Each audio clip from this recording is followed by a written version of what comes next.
Tehran में हुई midnight meeting. Iran के राष्ट्रपति ने पेश किया युद्ध प्लान। 10 साल जंग लड़ने का बजट तैयार।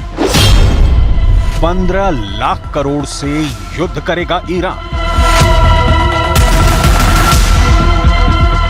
जंग मुहाने पर है।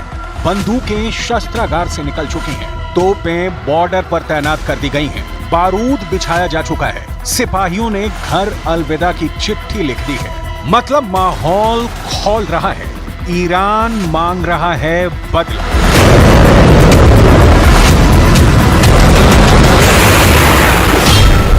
बदला इजराइल से, जिसने उसके घर में घुसकर हमास चीफ इस्माइल हानिया के चीथड़े उड़ा दिए, जिसने ईरान के पाले यमन के हूथियों का जीना हराम कर दिया है, जिसने उसके पोषित लेबनान के हिजबुल्लाह के खिलाफ बमबारी की है, और बदला मारे गए उन 40,000 फिलिस्तीनियों का जिसे ईरान बरसों से रसद और रकम देता रहा है।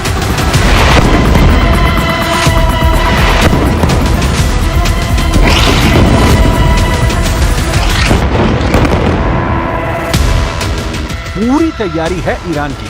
दिन, हफ्ते, महीने और साल नहीं, ईरान 10 साल तक इजराइल से लड़ने का प्लान तैयार कर चुका है। ईरान के नए राष्ट्रपति को सुनिए और समझिए कि जिस फंडिंग की उन्हें दरकार है वो उसका क्या करने वाले हैं।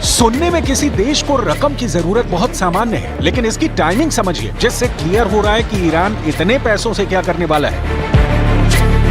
इसे समझने के लिए आपको इजराइल और ईरान की सैनिक ताकत के सबसे अहम पहलू को समझना होगा। वर्ल्ड ऑफ स्टैटिस्टिक के आंकड़ों के मुताबिक ईरान का रक्षा बजट 9.95 अरब डॉलर यानी करीब 83,000 करोड़ रुपए का है। इजराइल का रक्षा कवच कहे जाने वाले आयरन डोम की लागत करीब 3 लाख करोड़ रुपए है। इस हिसाब से जितना ईरान का रक्षा बजट है उससे 3 गुना से ज्यादा कीमत सिर्फ इजराइल के आयरन डोम की है।